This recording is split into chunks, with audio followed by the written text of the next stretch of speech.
नमस्कार दोस्तों, आप सभी का हमारे चैनल पर स्वागत है। आज हम आपको एक ऐसी अदाकारा के विषय में बताएंगे जो बेहद खूबसूरत थी, बहुत सी फिल्मों में नजर आई, बहुत अधिक प्रसिद्धि इन्होंने पाई, लेकिन आखिरी दिनों में दाने दाने को मोहताज हो गई थी। ये फेमस बॉलीवुड अदाकारा एक जिद ने इनका पूरा करियर तबाह करके रख दिया। तो आज जान लेते हैं अदाकारा निगार सुल्ताना की पूरी कहानी। लेकिन उससे पहले आप चैनल को लाइक और सब्सक्राइब कर दीजिएगा। वीडियो को प्लीज अंत तक देख लीजिएगा ताकि आप सारी बातें ध्यान से समझ सकें और जान सकें। आइए शुरू करते हैं। बॉलीवुड में ना जाने अब तक कितनी अदाकारा ने अपना नाम कमाया, लेकिन इंडस्ट्री में एक ऐसी भी फेमस अदाकारा थी जिन्होंने अपने एक जिद के चक्कर में अपना पूरा करियर तबाह कर दिया था, जिसके चलते एक्ट्रेस आखिरी दिनों में दाने दाने को मोहताज हो गई थी।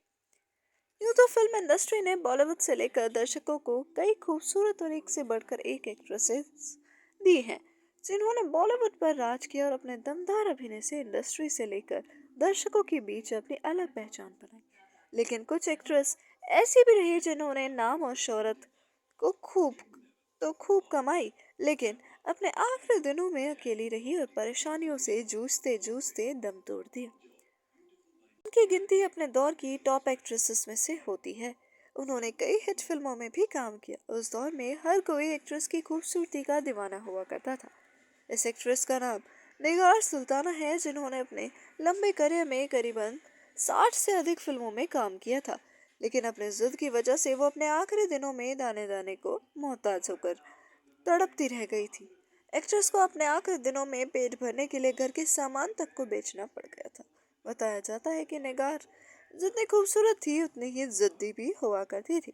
1932 को हैदराबाद में निगार सुल्ताना का जन्म हुआ था।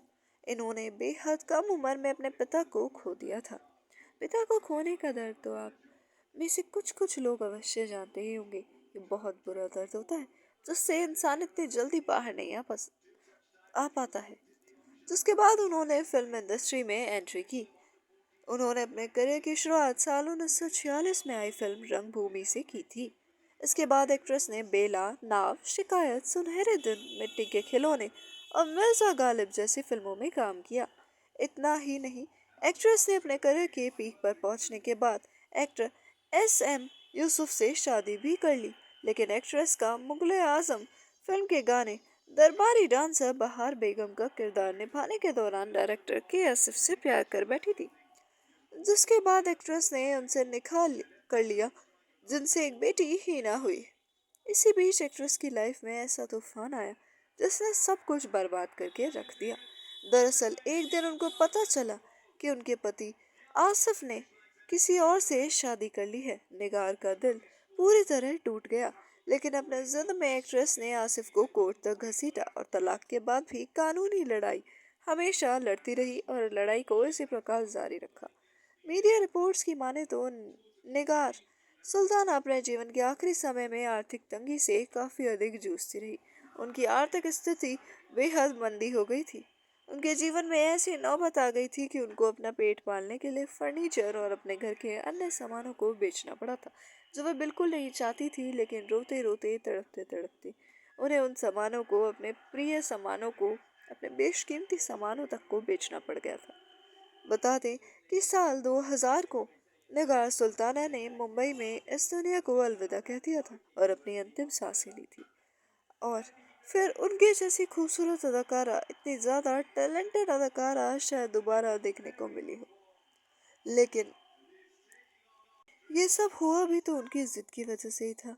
अगर वो ज्यादा अधिक जिद ना करती, अपने पति को ज्यादा परेशान ना करती, और अगर किया भी तो अपने एक दो बार करके, या जब उन्हें इंसाफ मिल गया तो उसके बाद छोड़ देना चाहिए था, तो आज उनकी स्थिति इतनी खराब नहीं होती। उन्हें दाने दाने को मोहताज नहीं होना पड़ता। आप सभी का वीडियो को देखने के लिए धन्यवाद।